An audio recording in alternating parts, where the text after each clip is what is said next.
Hey everyone, it's Coach Chad, day 30 of Body Beast. I bulk chest up this morning, and what I want to do a little differently, for the past few weeks, I've been putting on my video reviews and kind of my walkthroughs of the workouts, been giving some tidbits of tips, stuff I picked up from a program by Ben Pakulski, who's a IFBB pro bodybuilder, called his program MI40. And I want to, I guess, go into a little more, explain some, because I'm getting comments and questions about some of the stuff I've been posting, and I want to explain further, specifically stuff for chest. People love, chest is, I guess, traditional. It's like Monday, first day of the week in the gym. Monday's like National Chest Day, so I'm doing chest this morning. It's not Saturday morning though, it's not Monday, but I want to explain further some of the tips and why Ben teaches this stuff. So the program, and I don't want to go into MI40. I mean, I'll include, if you want to read up about it, it's not to compare MI40 to Body Beast. What I really find most valuable about the program is the instructional videos that come along with it, talking about form. It's Ben calls it, it's more of like a body building, body sculpting, body shaping program than a weightlifting program.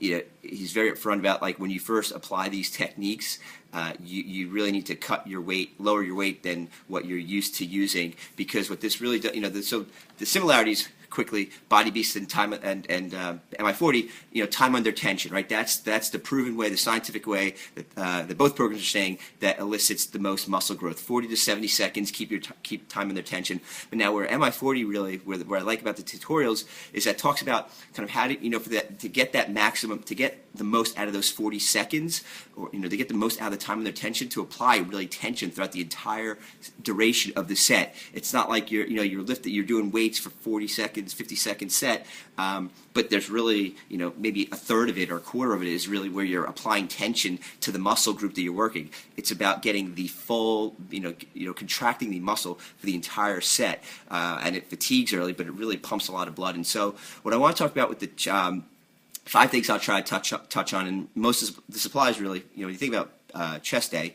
it's really either benching or flies for the most part. You can have incline, decline, flat, whatever.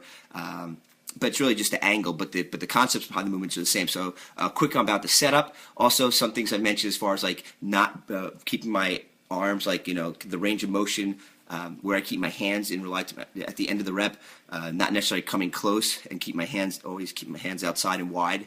How do you apply tension? How do you contract the muscle for the full range of motion?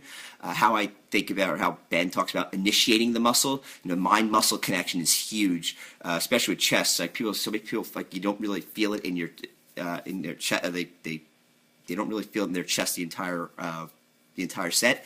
And then also something I do a little bit different. The pen preaches a little differently in flies. Do it flies specifically, and that's kind of like extending and locking out, almost like locking out your not locking out your elbows, but more along that than keeping like a constant bend. And I'll explain why.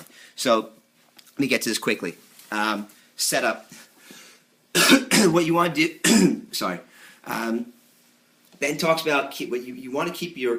And I've mentioned before, keeping your abs locked, or keeping them locked. Basically, you don't want to create like an arch in your back. You want to keep your lower back against the bench. You don't want to do when you do like an arching move. You almost take like an incline, specifically here, an incline, you almost like make it into a flat. I mean, that's more of a power lifter move. That's where you want to lift weights. But if this is really about getting the most out of your chest, you want to almost like think about like you're contracting, like you're doing a crunch. Like that's the movement you don't want, because you want to keep your shoulders, you want to keep your upper shoulders in the bench too. But it's that position. It's not about like, rounding or rounding your shoulders or arching your back. You want to keep your lower back flat to the pad. Same with your shoulders. You want to keep your shoulder blades throughout the entire movement. You want to keep your shoulder blades. You want to keep them back and down. You start letting them lift or roll up, and you're taking tension. You're taking the focus off your chest and moving it onto your front shoulders. So that's the first thing. The other is, so as far as like the range of motion in the movement, and keep see if I can do this. If you keep the dumbbell straight above your shoulder, so the dumbbells, gravity dumbbells go straight down, right? If I put it out here, it goes straight down. Only one direction, it goes down, so straight down. So when you come to the top of a range of a rep, and your dumbbell is directly above, or your hands are directly above your hands, your elbows, and your shoulders are in line. Everything is supported in that straight line. However, if you move things out, and you can probably hold this for, I don't know, 5 minutes if you want to. You move it out a few inches, and now the dumbbell's going straight down this way, so you don't have your elbow, you don't have your shoulder to really support it. So right now, I mean, just practice at home. Go like this, and then go like this, and you'll see it's like your chest will start to shake, because your chest now needs to help. There's more tension, or it's all actually flowing out into your chest to be able to keep your arm up.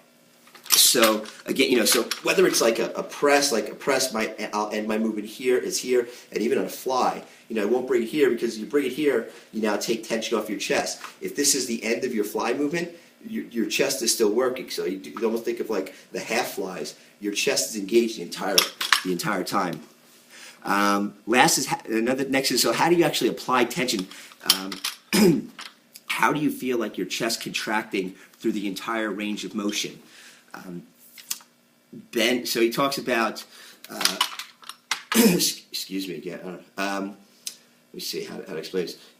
You almost want to feel like you're shoving your hands in, and this is easier to do during the negative, the lowering portion, than the eccentric versus the concentric, but you want to try to think about it almost like the entire, whether you go up or you're going down, think about, even though you don't want to bring your hands across, you want to feel like you're squeezing, like you're bringing your hands in, or like you're trying to take your upper arms or your elbow pits here and try to get them to meet. So even on the negative, as I'm going down, I'm thinking about forcing my arms or my hands together. Same, tougher to do on the eccentric, but the same thing. But especially as you lower yourself on the negative, you really could, like, if let's say you do a slow and controlled negative, like right now I'm squeezing and my chest is feeling it the whole time. Then I go up, and like I said, my hands are outside of my shoulders. So as far as tension, keeping constant tension on your chest, you want to get even on the negative. Right now, I'm still thinking about bringing my arms, or my upper arms, my elbows together, trying to force the dumbbells next to each other while still keeping them apart. Initiating the movement. You want to initiate the movement with the muscle group you're working. Excuse me. So you don't want, especially when I say initiate, meaning when you're starting, when you're going up the concentric part of the exercise. So with chest, it's not about thinking about pushing the weight up, because that will then bring your shoulders tend to get involved more.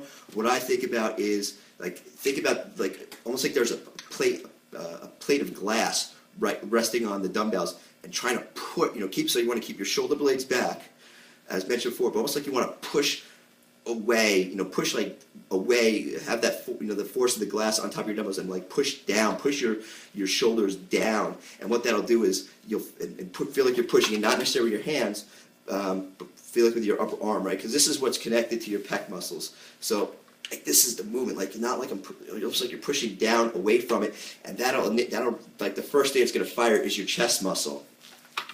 So that's a tip for how to initiate the movement. Really, whether it's a bench, a pressing, or fly movement. And then lastly, on flies, a lot of people think about keeping the constant bend in your elbows. What I like to do, and I found has been really helpful, is so I initiate the movement, right? It's like I'm thinking about pushing away from it, and then almost like locking out. I'm thinking about flexing your tricep, and then ending over here, right? Not like this. I mean, yes, you still want to end. Like I said, you want to end with the dumbbells outside of your shoulders, but rather than this, do like this, right? It's like bring your elbows back down, keep your shoulder blades back, push, almost feel like you're pushing down away from the dumbbells, and think about locking your elbows. Now, the reason why, here's a quick exercise you can do. Go, think about the hugging a barrel, hugging a tree. Also, by doing this, by keeping the constant bend, you tend to kind of when you do your fly, tend to get more shoulder involved. But think about this. Go like this, keep your elbows bent, and now just squeeze your triceps. Just contract, and you'll feel, so right now there's like, you won't feel really any tension in your chest. I mean, you can even squeeze it together, you'll feel little. But now flex your triceps and lock out, and you'll feel a huge pump. You can almost like see my chest. What happens when I lock it, when I straighten my arms?